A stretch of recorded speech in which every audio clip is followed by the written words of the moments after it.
Thanks ഉണ്ട് കേട്ടാ. ഒരു പാൽപ്പായസം കുടിച്ചിട്ടാ. ഏതാ പായസം എന്നല്ലേ? നമ്മൾ അമ്പലപ്പുഴ പാൽപ്പായസം. ബാ, ഈ പായസം എങ്ങനെ എനിക്ക് കിട്ടിയെന്ന് പറയാ, ഞാൻ പറഞ്ഞുതരാം. വണ്ടി എടുത്ത് ഞാൻ നേരെ പോയത് നമ്മൾ കണ്ണൂർ റെയിൽവേ സ്റ്റേഷനിലേക്കാണ്. അങ്ങനെ ഞാൻ കാത്തിരുന്ന നിമിഷത്തിൽ നമ്മൾ മാവേലി എക്സ്പ്രസ് വന്നു. ഈ ട്രെയിനിലായിരുന്നു നമ്മൾ മിഥുൻ ബ്രോ പായസമായിട്ട് എനിക്ക് വേണ്ടി വന്നത്. താങ്ക്സ് ഉണ്ട് കേട്ടാ. ഈ മിഥുൻ ബ്രോന്റെ വകയായിരുന്നു എനിക്ക് ഈ അമ്പലപ്പുഴ പാൽപ്പായസം കിട്ടിയത്. അങ്ങനെ അമ്പലപ്പുഴക്ക് പോയി കണ്ണൂരേക്ക് എന്നെ തേടി വന്നാണ് ഈ അമ്പലപ്പുഴ പാൽപ്പായസം. അപ്പൊ നമുക്ക് ഒന്ന് കുടിച്ചു നോക്കാം. ബാ,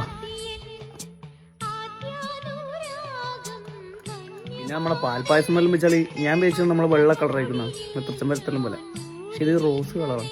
കുടിച്ചു നോക്കാം. കിട്ടില്ലേ?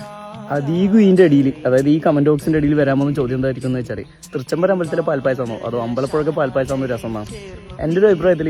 തൃച്ചമ്പരത്തെ വലിയ വീട്ടിലും തന്നെയാണ് രസം, വേറെ വർത്താനം. അപ്പൊ പിന്നെ ശരി.